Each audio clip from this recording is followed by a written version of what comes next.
Oh, well, I mean, everything happens for a reason. How often is it that you have finally gained the strength to come out and share your story, tell about your experience, and really given yourself the opportunity to connect with someone else in hopes that you sharing would allow you to feel better, or that this person could offer some sort of guidance, some magical words or advice that would help you, that would allow you to feel better than how you were currently feeling, and you were met with those words. Well, everything happens for a reason. I cannot tell you the number of times that I have heard this from other people and how great of a letdown it was. And I know that this person I was sharing with and connecting with and opening up to really meant those words for good. Well, everything happens for a reason. And there is a part of me that does know the truth to those words and does believe those words to be true. But sometimes those words can do more harm than good. And sometimes an alternative is needed rather than saying, everything happens for a reason. And if you have either experienced that yourself, being on the receiving end of those words, knowing they were meant to help, but they didn't, or been on the other end and wished you had something else to say, but felt like you didn't. And so you said those things in hopes that it would land just right and have that person who was opening up to you feeling better. This video today is going to be about alternatives and different things that you can say in that situation. Everything happens for a reason. It does, but sometimes that's not what a person needs or wants to hear when they're going through what they're going through. So instead of the response, everything happens for a reason, what if you were to just listen? What if you were to just give your attention, your nonverbals, and just be there? Just be there, be present, just hold space for that person. Keep your eye contact, keep your focus, keep your energy, and listen without having to fill that space. Because when someone's opening up, of course, there's a lot of discomfort. And with discomfort can often come wanting to fill that space with comfort. And the majority of us use words to do so. What if you were to just listen and not talk and not have a response at all? Because how can you ever actually possibly know what that feels like for another person? But when you can just listen, sometimes that's all that's needed. What if you were to affirm and to validate? A lot of times we open up and we share because we need that validation. We've been lacking validation in feeling what we're feeling, and validate that it's okay that they feel those uncomfortable feelings, that it's okay to feel confused. It's okay to feel angry. It's okay to feel upset, and say, it's okay. It is 100% okay for you to feel that way right now. I hear that you feel that way. Instead of saying, you shouldn't be so upset. What if it were like this? And, it could be worse. It could be.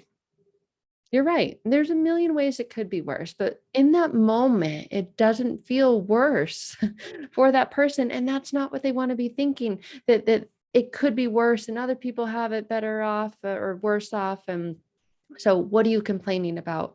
What if you were to just simply affirm and validate that their feelings that they're expressing and sharing with you are okay?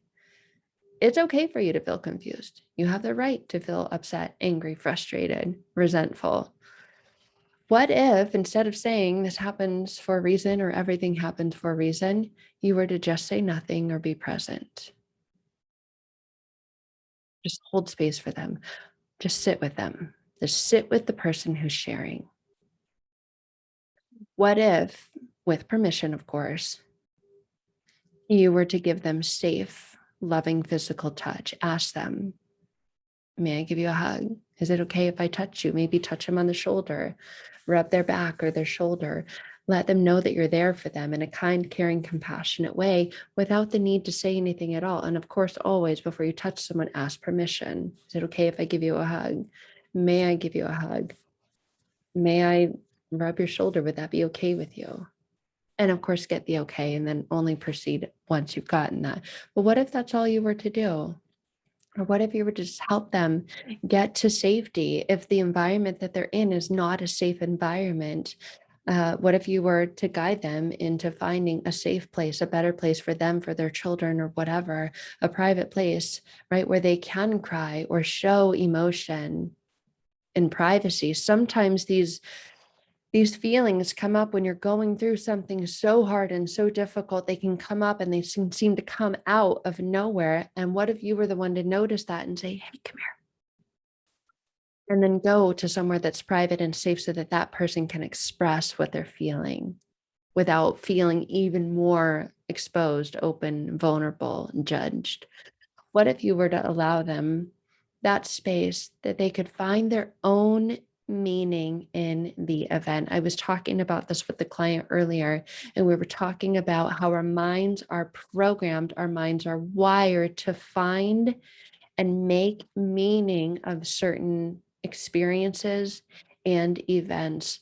And what if instead of saying everything happens for a reason, you were able to just hold that space and allow them to process and find and make their own meaning of that event without your input, without your interpretation, without your judgment, because that can only sometimes muddle things up. Sometimes it's helpful to hear, but sometimes it's hurtful.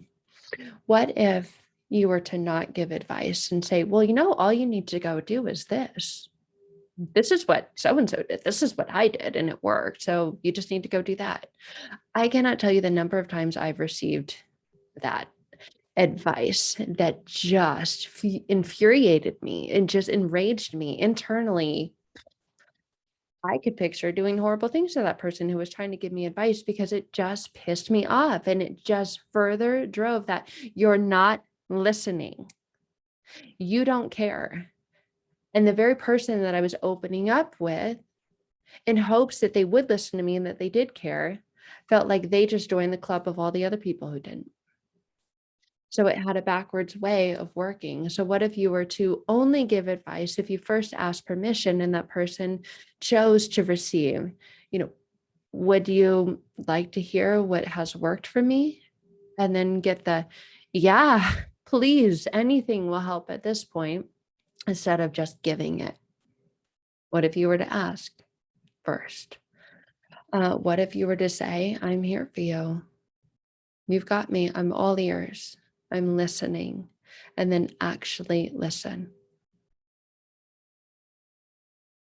And remember that just because you can see things, if you're the one listening to the person sharing, you're seeing it from a different perspective, from a different angle. You're seeing it from the outside looking in. And sometimes it's easy from that place to say everything happens for a reason. And you can make a different sense of the situation than the person who's in it, looking out and sharing, because you're on the outside looking in. And just because you can see it from that perspective and you're sharing from that perspective and you're trying to say everything happens for a reason, doesn't mean that it's going to click for that person. They're literally at a different place in this. So, and this video is in hopes to help you wherever you are, because you're going to be in this position at times and you're going to be in this position at times. Sometimes you're going to be the one needing the help, and sometimes you're going to be the one giving the help. And it can be more hurtful than helpful to sometimes say everything happens for a reason. Maybe that is the very thing that that person needs to hear and needs to have said to them, but in the wrong context or at the wrong time, it can feel infuriating. It can feel like you've been knocked down several pegs. That is the very thing that that person themselves needs to come to the conclusion on. And that can only be done if those things are in place, that space is held.